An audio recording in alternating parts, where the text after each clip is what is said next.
Houston, the Mountaineers had a problem against the Cougars. We got you covered here on this recap of the Mountaineers getting blown out by the Houston Cougars on the road. And we're going to go into all the lovely details of this one on this episode of Mountaineer Moment. This is the Mountaineer Moment, your source for all things West Virginia football and basketball. From pregame to postgame coverage and breaking news, we've got you covered. Let's go. Welcome in, everybody, to another episode of Mountaineer Moment. This is episode 128, and this is your source for all things West Virginia football and basketball. My name is Troy. I am your host here on Mountaineer Moment, and like I said in that intro, West Virginia got smacked, but we're going to do it. We're going to talk about it. We're going to dive in head first into this recap episode of the smackdown in Houston. If you're new here, welcome. We're glad that you're here, and we'd love for you to hit that subscribe button for us. YouTube, Apple Podcasts, Spotify, Amazon Music, wherever you're watching or listening, subscribe to the show so you can be in the know when we have new content coming your way. Again, this is episode 128, and throughout basketball season all year long so far, as we approach mid-January, what we've done on Mountaineer Moment here, with an exception of a few extra episodes thrown in there, but we always give you a preview of the game, and then we give you a post-game analysis and reaction, and so that's what this one is. 3 minutes after the game goes final, I'm jumping on here and to have it available for you all, whether on Tuesday night when you listen to this one or Wednesday when you wake up in the morning and listen to this one, but we're talking about Houston and what they did to West Virginia, 77-48, the final.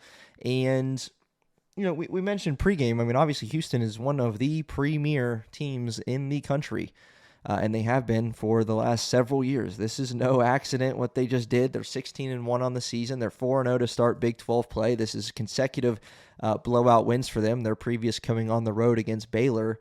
And they just took care of business against West Virginia. I mean, that's really what it was. I mean, if you want an idea, if you didn't watch the game, or if you're just a Big 12 fan and you want to know what Houston's looking like this season, or you're a college basketball fan and you want to know what Houston's looking like this season, and you want to know what kind of style they play with and how they desire to go out and win games and what their game plan is and how they execute that game plan, go watch the tape of this one, because that is Houston basketball to a T. Dominant defense, swarming defense, random traps, random just chaos, getting offenses all out of sorts, late shot clock, throwing up prayers. Like, that's Houston. That's the way they do things. That's the way they have found success, right? They it was a final score of 77-48, but like Houston, they win games regularly in the 60s, right? They're one of the best defenses in the country. Really, that's not even the right statement. They're in a league of their own defensively over the last number of years, and they just continue to get it done. Like, their offense, even we talked about pregame, has taken a step back from where they've been even last season, just a little bit, right, to start the season, or about the midway point, but early in Big 12 play. And so offensively, for a near 30-point win, they only shot at 43%. They made 11 of 35 from downtown, and they made their free throws when they got there, 16 of 21, 76%. But it wasn't an offensive masterclass from Houston. It was a defensive one, and that's to be expected, right? This is exactly the way they like to play. And they really came out and just dominated. And what we're going to get to in this one, we're going to kind of just go through the game, what it looked like from the Mountaineer perspective, and then give you some key takeaways overall after that. But we'll start with the first 15 minutes because it was abysmal. It was really, really bad for West Virginia. Through 15 minutes, this team was trailing 28-5. 5 points. I think it was one DJ Thomas, he had a dunk, and then it was an Honor Huff 3. 5 points. They had a lot of turnovers, a lot of dead ball turnovers, a lot of missed shots, a lot of hard shots. It was just a mess because Houston's defense is in a league of their own. 28-5 through 15 minutes. I mean, it was so bad It was so bad that there were tweets going out, right? You hop on X and you're like, whoa, what are people saying here? And it's like, does anybody know what the West Virginia's lowest scoring output ever is in a half, right? It was that bad. And then West Virginia made some shots, and they went into halftime after being down 28-5. They went into halftime trailing 33-18. So went on a little run, a little confidence boost to end the first half, and it could have been a little closer, right? There were opportunities, and it was kind of frustrating. We'll get into this even to start the second half. Not to say that West Virginia's going to come out with a win or anything like that, but it was a little frustrating in even the end of the first half and early in the second half when they're making some shots and doing some things right, but then they would shoot themselves in the foot. And that's obviously due in large part to this Houston team and what they can do to teams and the effect that they can have. Creating turnovers, forcing just dumb plays and dumb shots. That's and speeding you up. And that's what Houston did, even in moments where West Virginia showed signs of life or went on a little bit of a run themselves, because they did, right? They literally did. They went on a significant run-ish, to end the first half. They went on a run after Houston started the second half with a couple quick buckets. To extend their lead out. West Virginia trimmed it all the way down to 11 with plenty of time left. So overall, grand scheme of things, it went from a 23-point game, late first half to an 11-point game early second half. In about a 10-point span, West Virginia outscored them, do the math, by 12 points right there. But then Houston would just answer. And that's, every team in the country, every team in the Big 12 certainly knows this Houston team and their style and what they do to you.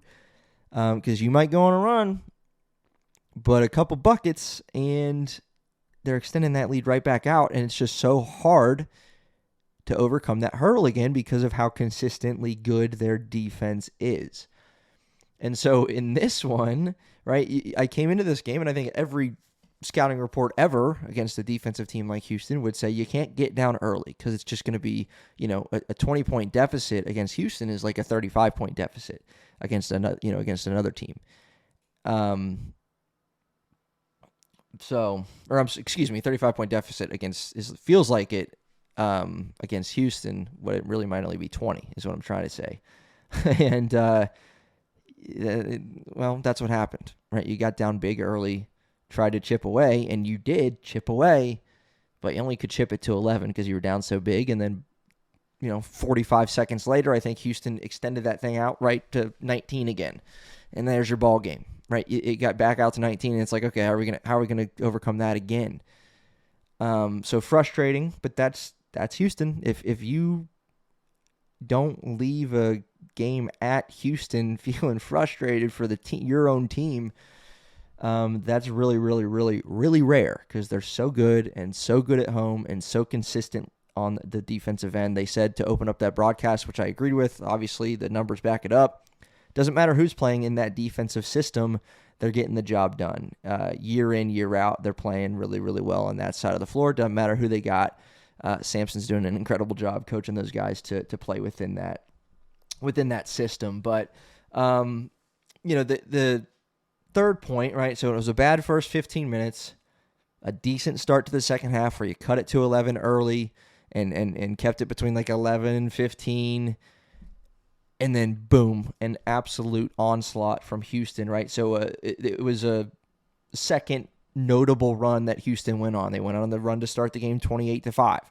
And then the run in the middle of the second half just did West Virginia in, and they ended up losing by 29 points. So not good, and just a bad feeling. But like I said a moment ago, this is Houston. They do that to a lot of teams, and it just so happened to be against West Virginia with Houston's onslaught in this one. I'm going to give you just a few things that stick out from the box score, and then a few other takeaways relating to just scheme and personnel and what West Virginia did in this game and what they did not do and what hurt them. So, again, 77-48 the final. I should probably stop saying that because it sucks. But Houston, we'll start with them. We said it coming in. top heavy in regard to production. Their starting five, obviously, you put them up with anybody in the country, and they're really good. And they had a really, really, really strong balanced attack. Uzan, who has struggled a little bit from three, found it. Shot only 9 shots. They all were from three, and he made 5 of them for 17 points. Flemings struggled from the field a little bit, 3 of 10, but had 10 points, 5 boards, and 7 assists for the talented freshman, who may very well be a lottery pick. Sanak had 7 points, 10 rebounds, pretty on par for him. Tugler, 10 points, 6 rebounds, 4 steals.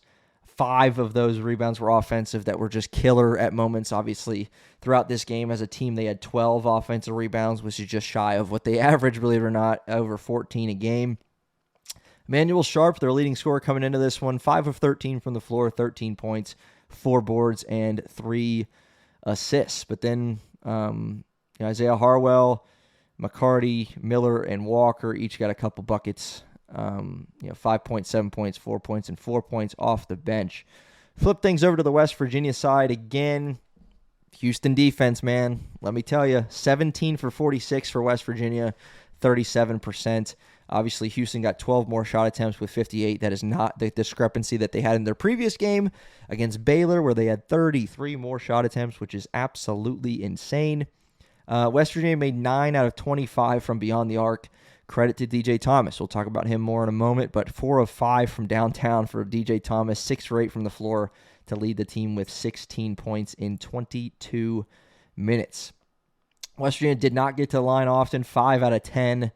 So the other team got 11 more free throw attempts. That hurts too. Amir Jenkins, 4 points, 6 boards, 2 assists for him. And then in the starting lineup, Honor Huff, 13 points, 2 of 9 from downtown. Jasper Floyd, another goose egg for him after, a goose egg against Cincinnati, and then played well in that second half against Kansas, but 0 points on 1 shot from Floyd. In this one, Obioha had 2 fouls within 21 seconds or something like that, 23 seconds in the first half, and then sat the rest of the way. Played 13 minutes, had 3 points, 1 board, 1 assist, really just a non-factor because of Houston and their bigs and how talented they are. Belo, quiet night from him, 5 points, 2 out of 6 from the floor, 3 boards, and 4 turnovers for Belo. Obviously, that was killer. And then in 28 minutes, Eagle staff had 7 points, 4 boards, 3 assists. Chance Moore, a goose egg off the bench, 0 points, 0 of 4 from the floor. Obviously, when he drives to the basket, Houston's defense, right there's a reason they're the number 1 defense in the country year in, year out. Because what does West Virginia like to do? Well, they like to get Honor Huff open for threes. He could only make 2 out of 9, and then they like to drive Chance Moore to the hoop, and he had a hard time around the hoop, 0 for 4. Could not do a thing down there. He had 4 rebounds for Chance Moore. So another thing that sticks out there that I mentioned, Amir Jenkins had 6 rebounds, which led the team. And the team struggled overall to rebound. Certainly, keeping Houston off the offensive glass was a problem. Total rebounds, 38 to 29 in favor of Houston. Honestly, kind of felt a little worse than that. But that's the deal there. Now, just some other takeaways, and then we'll get you out of here for episode 128 of A Mountaineer Moment. Obviously, foul trouble hurt you early. You had to go small. It was Obioha getting 2 fouls early. DJ Thomas had 2 fouls in the first half. I think Floyd had 2 or 3. We saw Jackson Fields in this one. He had 3 fouls in the first half out of necessity, going in because the other guys with size on this team were in foul trouble themselves. But Jackson Fields in 9 minutes had 3 fouls, and his only shots were from beyond the arc, 0 for 2. Obviously not his game necessarily, but so that sticks out. And then, defensively, West Virginia, I know they gave up 77, and I know they gave up 44 in the second half, and it's going to sound kind of crazy to think like, well, the defense kept them in the game, and that's not the correct wording at all. But the defense did show some fight, right? They really did. And Houston went through, obviously, a couple stretches where they struggled to score. And, where West Virginia went on a little bit of a run at times, end of first half, early second half. But defensively, and then the announcers were saying it too on the broadcast. I mean, for West Virginia, they were trailing 28-5, and yet, it could have been worse because their defense could have given up, more than they did. So did some good things defensively. Offensively, obviously, was a struggle. Hopefully, you can learn and grow from it because this is the best defense you're going to face all season long. And, obviously, some of it's garbage time at the end, and some of it's just due in fact to the fact like it was a blowout. You do the math. They had 5 points in 15 minutes, and then in the last 25 minutes, they had 43 points. Talk about picking at straws here for like some sort of moral victory or whatever. But that's just the truth, right? The offense did improve, but obviously it was a little too late for this team. And 15 turnovers, that hurt you. But they showed fight, diving on the floor for loose balls. Didn't seem to like give up. They played hard, which you like. And moral victory after moral victory here. I should probably just shut up. But West Virginia fell to one of the best teams in the country, one of the best home court advantages in the country in Houston, and West Virginia loses this one 77-48. So those are just some of the keys. And then West Virginia will be back at home at Hope Coliseum against Colorado on Saturday at 6 o'clock on CBS Sports Network. So we'll obviously have you covered pregame coverage for that one. Colorado right now sitting at 12-4 and 2-1 in the conference, though. 2-1 in the conference, but they, with wins over Arizona State and Utah, a loss to Texas Tech by 2 points, and they got Cincinnati coming up on Wednesday night before on the road, and then they're going to travel on over to Morgantown. So a quick trip from Cincinnati to Morgantown. I don't think they'll be going all the way back home to Colorado between Wednesday and Saturday. So Colorado's coming to Morgantown soon, 12-4 currently, but we'll have one more game under their belt against Cincinnati. We'll see how that one pans out. But right now, Colorado's sitting at 2-1 in the conference, and there's no off days in the Big 12. Obviously, Colorado's not Houston or Kansas, but you got to bring it night in, night out in this conference if you want to do anything. And so keep an eye on an episode coming for that one. I don't know, too, if you saw what Kansas did to Iowa State tonight. My goodness. Iowa State went on a little bit of a push in the second half. It was even in the second half, but it was 44-23 at half, and then 84-63 final in favor of Kansas, who looked like they came into that one a little pissed off based on what West Virginia did to them in Morgantown, handing second-ranked Iowa State their first loss of the season at Allen Fieldhouse. So that's just a little bit of news around the Big 12. But again, this is Mountaineer Moment, episode 128. Hit that subscribe button for us, and we will see you next time. Let's go Mountaineers.